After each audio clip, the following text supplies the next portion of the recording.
नमस्कार दोस्तों, स्वागत है आप सबका वर्ल्ड ऑर्डर पे।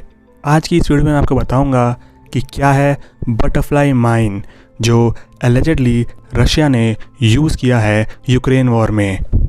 जी हाँ दोस्तों, यूके की मिनिस्ट्री ऑफ डिफेंस के इंटेलिजेंस असेसमेंट ने ये बात कही है कि रशिया ने इस वॉर में PFM-1 सीरीज़ का बटरफ्लाई माइन यूज़ किया है। अब ये रिसेंटली ही यूके ने ये बुलेटिन जारी किया था दोस्तों, जिसमें वो एलिज कर रहे हैं कि रशिया ने एंटी पर्सनल माइन यूज़ की है अपने डिफेंसिव लाइन में मूवमेंट को ऑल्टर करने के लिए। डॉनबास उस जगह का नाम है दोस्तों जहाँ ये माइन यूज़ की गई है।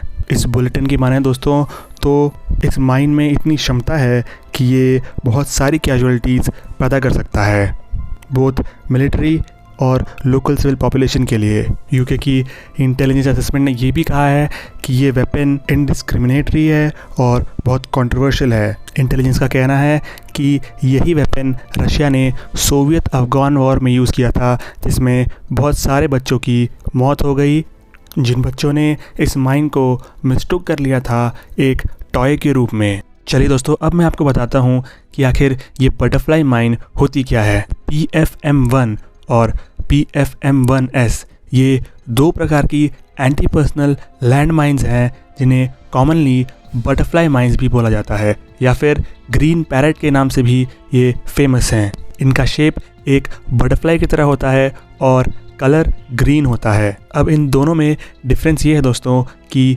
PFM-1S जो है वो सेल्फ डिस्ट्रक्टिव मैकेनिज्म के साथ आता है, जो 1 से 40 घंटे के अंदर ही एक्टिवेट हो जाता है। ये फीचर PFM-1 में नहीं है। अब देखने में दोस्तों तो ये एक खिलौने जैसा लगता है, क्योंकि इसकी प्लास्टिक शेप और बटरफ्लाई वाला डिज़ाइन बच्चों को काफ़ी अट्रैक्ट कर लेता है। ये माइन काफ़ी सेंसिटिव होती हैं टच को लेके दोस्तों। कभी कभी तो सिर्फ इस माइन को उठा लेने से ही ये ब्लास्ट हो जाता है। अब क्योंकि ये साइज़ में बहुत छोटा होता है तो इसमें ज़्यादा एक्सप्लोसिव पैक हो नहीं पाते, इसलिए ये काफ़ी इंजूरियस होता है। इसलिए ये आपको इंजर तो कर सकता है दोस्तों, लेकिन आपको मारना काफ़ी मुश्किल है कि इस माइन से किसी की जान जाए। एक और ख़ास बात इस माइन के बारे में है दोस्तों कि ये प्लास्टिक से बना हुआ है, यानी ये मेटल डिटेक्टर्स को काफ़ी आसानी से अवॉइड कर सकता है। इन माइन्स को डिप्लॉय किया जा सकता है हेलीकॉप्टर के थ्रू, या फिर इन्हें फेंका जा सकता है थ्रू अ मोर्टार शेल। ये माइन ग्लाइड करती हैं सीधा ग्राउंड पे फटने से पहले, और जैसे ही किसी के कांटेक्ट में आती हैं ये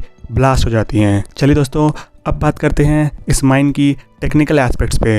ये PFM सीरीज़ की माइन्स दोस्तों पॉलीथीन प्लास्टिक से बनी होती हैं, जिनके 2 विंग्स होते हैं, ठीक जैसे एक बटरफ्लाई के होते हैं, लेकिन एक विंग थोड़ा भारी होता है as compare to the other wing. जो मोटा वाला या भारी वाला विंग होता है वो एक्ट करता है प्रेशर एक्टिवेशन के लिए, जो इस माइन की सेंट्रल बॉडी में होता है। जो इसका हल्का वाला विंग होता है वो इस माइन को स्टेबलाइज करने में हेल्प करता है जब इसे एयर ड्रॉप किया जाता है। इसी से इस माइन का नाम बटरफ्लाई पड़ता है। As per the available data दोस्तों, अगर हम 5 किलो से ज़्यादा का वज़न इस माइन पे डालते हैं तो ये अपने आप एक्टिवेट हो जाएगा और ब्लास्ट हो जाएगा। ऐसा बोलते हैं कि इसके अंदर 40 किलो का एक्सप्लोजिव मौजूद है।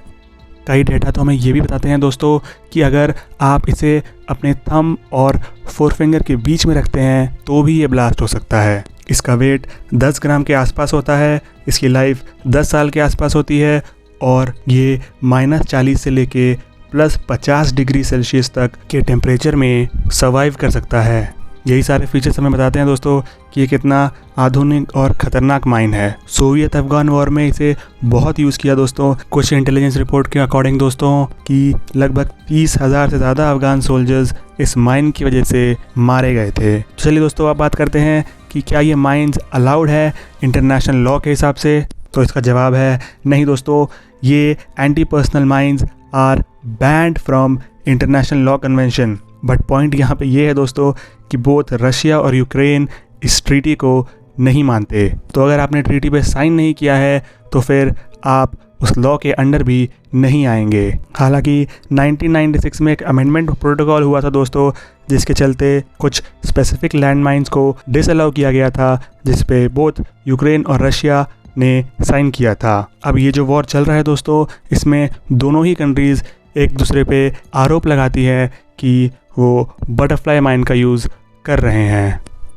चलिए दोस्तों, ये हो गई बात बटरफ्लाई माइंस के बारे में। इसी नोट के साथ एंड करते हैं वीडियो को। मैं मिलूंगा आपसे नेक्स्ट वीडियो में, तब तक के लिए देखते रहिए वर्ल्ड ऑर्डर।